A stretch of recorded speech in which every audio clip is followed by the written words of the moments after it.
My husband is currently working the night shift, which means I'm left home alone to my own devices. It is during these wee hours of the evening by myself that I decide to get these wild ideas and a crazy hair up my ass and do things like install a garage buddy by myself. It is at this point in the evening that I realize that I'm a complete idiot. I did not verify which side was top, which side was bottom, and I did not fully read or comprehend the very simple directions. In fact, I'm quite certain if I gave this to any one of my students, they would have had this whipped out in just a few minutes. But this took me a good half hour to wrongfully apply the sticky Velcro strip to the bottom side of the garage, when in fact it actually should be installed on the top side of the garage. So what you don't see in this video is the vast amounts of sticky Velcro. In fact, I think it's about 15 feet worth of Velcro, all wound up, stuck to each other, stuck to my fingers and my sweater. I had to laboriously peel back each inch that was secured to one another, either by the Velcro or by the high density sticky side that was on the back. This is the point of the evening where I started to seriously regret my life choices and grew an utter hatred for this thing that all of my neighbors have, that we apparently all of a sudden need in order for the holidays to feel a bit more magical.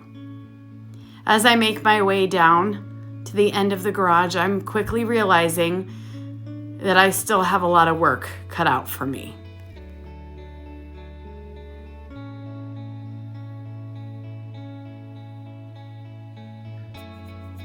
I then proceed to spend another 10 minutes just on the last 2 feet of Velcro that had intertwined itself so much that I actually started to have skin rubbed off of my fingertips as I was trying to correct my errors. Now the fun part. Now I get to see if I even measured correctly the first time around and put the damn Velcro strip in the right place to begin with. But I am a little pleased with the way this whole Santa's toy shop is taking shape.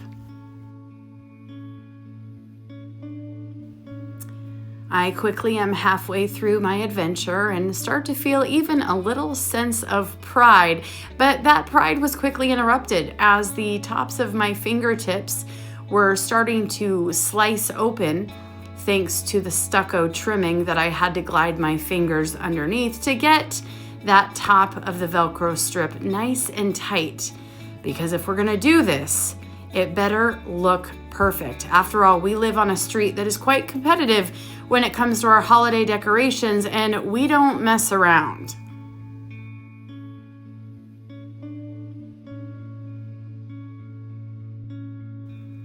I, of course, did not measure completely perfectly, and I was off by about 2 inches, which meant I had to open the garage door and work my way into the back side of the garage door, hoping to somehow hide my mistakes.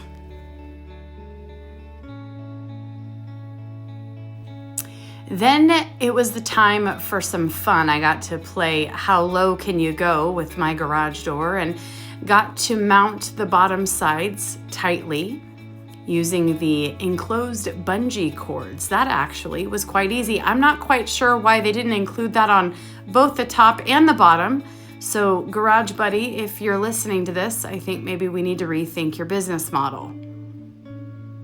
But after all that, a little sweat, a little bloodshed, and I may have even cried a bit, I can say I was pretty proud of myself, and this Garage Buddy turned out to be pretty magical after all.